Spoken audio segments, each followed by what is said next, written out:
Hello दोस्तों, नमस्कार। हल्द्वानी उत्तराखंड से मैं डॉक्टर राम सेवक वर्मा अपने चैनल होम्योपैथी सिंप्लीफाइड में आपका स्वागत करते हैं। दोस्तों, आज के इस एपिसोड में बात करते हैं महिलाओं में 40-50 वर्ष की उम्र के बीच में होने वाली नेचुरल प्रोसेस मेनोपॉज के बारे में। मेनोपॉज का मतलब है महिलाओं में पीरियड का बंद हो जाना। दोस्तों, जब महिलाओं में लगातार 12 महीने तक पीरियड नहीं आते हैं या बंद रहते हैं तब उसी स्थिति को मेनोपॉज कहा जाता है। दोस्तों, लड़कियों में 11-12 वर्ष की उम्र में उनके फीमेल हार्मोन एस्ट्रोजन और प्रोजेस्टेरोन निकलना शुरू हो जाते हैं और उनके सेकेंडरी सेक्स कैरेक्टर डेवलप करते हैं। लेकिन धीरे धीरे 40 वर्ष की उम्र के बाद में ये हार्मोन धीरे धीरे कम होने लगते हैं। यानी ओवरी ये हार्मोन और अंडा बनाना धीरे धीरे कम कर देती है। 40-50 वर्ष की उम्र के बीच में होने वाली ये जो कंडीशन है महिलाओं में, ये कोई बीमारी नहीं है। ये उनके रिप्रोडक्टिव सिस्टम का एक सामान्य सा हिस्सा है और ये सभी महिलाओं को होता है। इस उम्र में आते आते फीमेल हार्मोन धीरे धीरे बंद हो जाते हैं और ये अंडा बनाना बंद कर देती है, जिससे हर महीने पीरियड होना धीरे धीरे बंद हो जाता है। पुरुषों में भी 50-60 वर्ष की उम्र में महिलाओं के मेनोपॉज के समानांतर ही एंड्रोपॉज होता है, जिसमें उनके मेल हार्मोन काफ़ी घटने लगते हैं। पर पुरुषों में एंड्रोपॉज होना एक बीमारी है। यह सभी पुरुषों में नहीं होता। आमतौर पर 30% पुरुषों में ही एंड्रोपॉज की स्थिति आती है।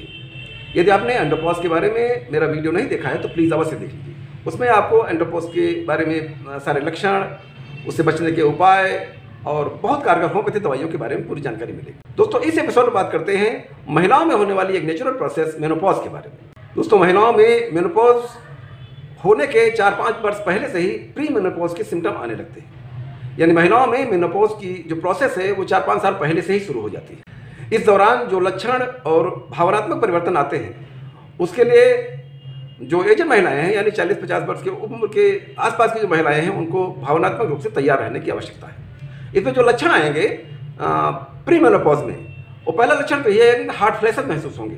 आपको अचानक से तेज गर्मी महसूस होगी जो आपके सिर में, चेहरे पर, गर्दन में, सीने पर और पीठ पर ज़्यादा मालूम होगी। गर्मी न होते हुए भी रात को पसीना आ सकता है। इसमें दूसरा होगा वर्स प्री मेंस्ट्रुअल सिंड्रोम, यानी पीरियड शुरू होने के 1-2 दिन पहले से ही आपको चिड़चिड़पन महसूस होगा और लोअर एब्डोमेन में दर्द महसूस। लोअर सेक्स ड्राइव, यानी इसमें आपकी सेक्स की इच्छा घट जाती है।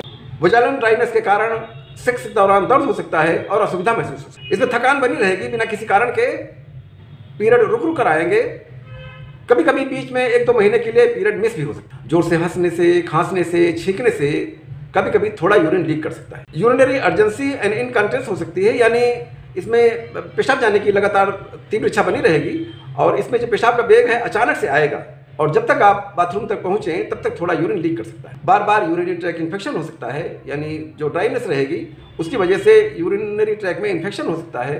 बार बार पेशाब जाना होगा और पेशाब जाने के बाद में जलन महसूस हो सकती है। इसे मूड स्विंग हो सकता है, यानी आपको चिड़चिड़ापन रहेगा, गुस्सा ज़्यादा आएगा, अकेलापन महसूस हो सकता है, रोना भी आ सकता है। इसलिए नींद में परेशानी रहेगी, नींद टूट टूट कर आएगी और रात को नींद में पसीना आएगा। यदि इस दौरान आपको पीरियड में खून ज़्यादा आ रहा है या पीरियड लंबे समय तक चलते हैं, 7-8 दिन तक चलते हैं, या पीरियड जल्दी जल्दी होने लगे, 15-15, 20-20 दिन पर होने लगे, या 2 पीरियड के बीच में भी आपको स्पॉटिंग महसूस हो, यानी 2 पीरियड के बीच में भी आपको थोड़ा सा खून आ जाए या सेक्स के करने के बाद में थोड़ा खून आ जाए, स्पॉटिंग महसूस हो, तो आपको अपने डॉक्टर से मिलने की ज़रूरत है। ये लक्षण किसी दूसरी बीमारियों के भी संकेत हो सकते हैं। दोस्तों, जब लगातार 12 महीने तक पीरियड ना आए तब उस स्थिति को मेनोपॉज कहते हैं। ये ऐसा समय है जब महिलाओं में प्राकृतिक रूप से जन्म क्षमता समाप्त हो जाती है, यानी ओवरी अंडा बनाना बंद कर देती है।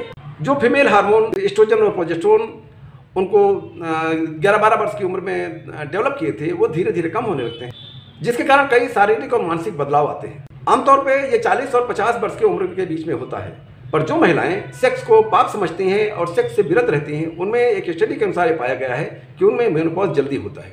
और जो महिलाएं मेहनती जीवन शैली अपनाती हैं और सेक्सुअली एक्टिव रहती हैं, उनका मेनोपॉज काफ़ी देर से आता है। ऐसे भी केस आते हैं हम लोगों के पास कि मेनोपॉज 35 साल की उम्र में या 30 साल की उम्र में हो गया, और ऐसे भी केस आते हैं जिनका मेनोपॉज 60 वर्ष की उम्र में हो। आमतौर पर शहर के लोगों को गाँव के लोगों की अपेक्षा जल्दी मेनोपॉज हो जाता है। अब यदि पीरियड बंद रहे 12 महीने तक और मेनोपॉज हो गया, तब जो लक्षण प्रकट होते हैं महिलाओं में, उनके बारे में थोड़ा बात कर लेते हैं कि क्या क्या लक्षण प्रकट होंगे। इसमें भी हार्ट फ्लैशेस आएंगे, आपको पसीना ज़्यादा आएगा, रात को गर्मी ज़्यादा लगेगी, चेहरे पे, सिर पे, पीठ पे, गर्दन पे आपको ज़्यादा गर्म महसूस होगा।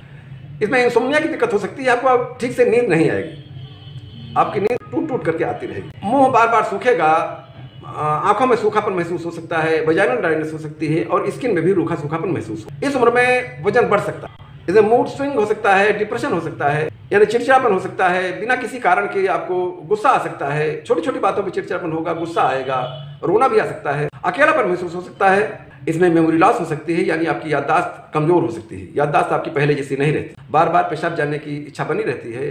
इसमें कंसंट्रेशन पुअर हो जाता है। जो लोग दिमागी काम करते हैं उनको इस उम्र में मेनोपॉज की स्थिति में काम करने में थोड़ी परेशानी महसूस होती है। इसमें डाइजेस्टिव ट्रबल हो सकती हैं, गैस बनेगी, डकारें आएंगी, पेट अपसेट रहता है, कभी आपको डायरिया रहेगा, कभी आपको कॉन्स्टिपेशन रहेगा और पेट में प्रॉब्लम कुछ न कुछ बनी ही रहती है। ये सब होता एस्ट्रोजन और प्रोजेस्टेरोन के न होने के कारण, कमी के कारण ही।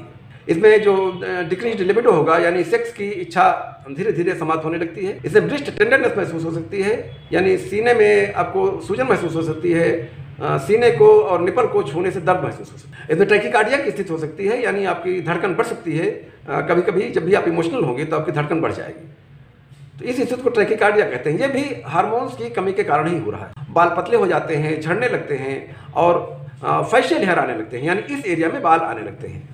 क्योंकि एस्ट्रोजन और प्रोजेस्टेरोन जो फीमेल हार्मोन है ये धीरे धीरे कम हो गए हैं और उनमें मेल हार्मोन ज़्यादा सक्रिय है, तो उनमें मेल के पैटर्न कुछ आने लगते हैं, यानी मेल की तरह उन्हें गुस्सा आने लगता है, मेल की तरह से इस एरिया में उन्हें बाल महसूस होने लगते हैं। इसमें जॉइंट पेन हो सकता है, महसूस हो सकता है, मसल पेन महसूस हो सकता है, बार बार सिरदर्द हो सकता है। इसमें ऑस्टियोपोरोसिस की स्थिति हो सकती है। जब आपके फीमेल हार्मोन बहुत कम मात्रा में होंगे तो इस समय हड्डियाँ खोखली होने लगती हैं, यानी ऑस्टियोपोरोसिस होने लगती है, बोन डेंसिटी कम हो जाती है और उनके टूटने का खतरा लगातार बना रहता है। कोई जरूरी नहीं है कि ये सारे सिम्टम मेनोपॉज हो रही महिलाओं में या मेनोपॉज हो चुकी महिलाओं में मौजूद ही हों। किसी किसी महिला में इन लक्षणों में तीव्रता ज़्यादा होती है और कुछ महिलाओं में इनकी तीव्रता बहुत कम महसूस हो सकती है। इस स्थिति को आसान करने के लिए कुछ लाइफस्टाइल चेंजेस करने की आवश्यकता है। पहला लाइफस्टाइल चेंजेस तो यही है कि आप खूब पानी पीते रहें। त्वचा का रूखापन दूर करने के लिए आप बार बार मॉइस्चराइजर का उपयोग कर सकते हैं। दिन में 2 बार मॉइस्चराइजर जरूर लगाएं।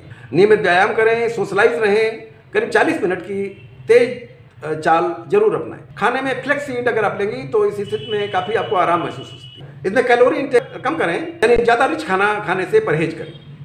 अपने खाने में रंग बिरंगे फल और सब्जियों को, यानी जो वो फल और सब्जियां जिनका रंग काफ़ी गाढ़ा होता है, उन सभी सब्जियों को और फलों को शामिल करें। इनमें कई तरह के एंटीऑक्सीडेंट्स होते हैं जो आपको इन लक्षणों में काफ़ी लाभदायक साबित होंगे। यदि आप अल्कोहल और स्मोकिंग करते हैं तो अल्कोहल और स्मोकिंग से परहेज करना जरूरी है, नहीं तो ये लक्षण बढ़ेंगे। पॉजिटिव थिंकिंग अपनाएं और निगेटिव लोगों से दूर रहें। इनमें जो लक्षणों को कम करने के लिए जो हमारी होम्योपैथी दवाइयाँ हैं जो बहुत कारगर हैं, उनके बारे में थोड़ा बात कर लेते हैं। तो हमारी सलाह तो यही रहेगी कि आप अपने पड़ोस के होम्योपैथी डॉक्टर साहब पास जाएँ, उनको लक्षण बताएं, वो देख लेंगे क्या क्या दिक्कतें हैं, क्या इस तरह का आपका दूसरे सिम्टम क्या है। हम अपने यहाँ जो दवाइयाँ देते हैं उनमें आमतौर पर जो दवाइयाँ हैं वो हम बता रहे हैं। इन दवाइयों से महिलाओं को काफ़ी आराम होता है, उनके लक्षण काफ़ी कुछ घट जाते हैं और उनको काफ़ी आराम महसूस हो सकता है। तो इससे पहली जो दवाई देते हैं वो रेक्वेक जर्मनी की है R10। 1/4 कप पानी में R10 की 10-10 बूंद दिन में 3 बार लेनी। तो दूसरी एक पेटेंट है, उसका नाम है क्लेमेक्टोलन। क्लेमेक्टोलन की 2-2 गोलियां दिन में 3 बार लेनी। 2 गोली सवेरे लेनी है, 2 गोली दोपहर लेनी है और 2 गोली शाम को लेनी है। इसमें जो अगली दवाई है वह है लैकेसिस 30। लैकेसिस 30 की 4-4 बूंद या 4-4 गोलियां दिन में 3 बार लेनी है। इसमें जो नेक्स्ट दवाई है वो है सिमिसिफ्यूगा 30। सिमिसिफ्यूगा 30 की 4-4 गोलियां या 4-4 बूंद दवा दिन में 3 बार लेना है। इसमें एक सिरप आता है मेंसॉल नाम से। मेंसॉल सिरप का 1-1 चम्मच दिन में 3 बार लेना है। तो आपको ये सिम्टम काफ़ी ईजी महसूस होंगे।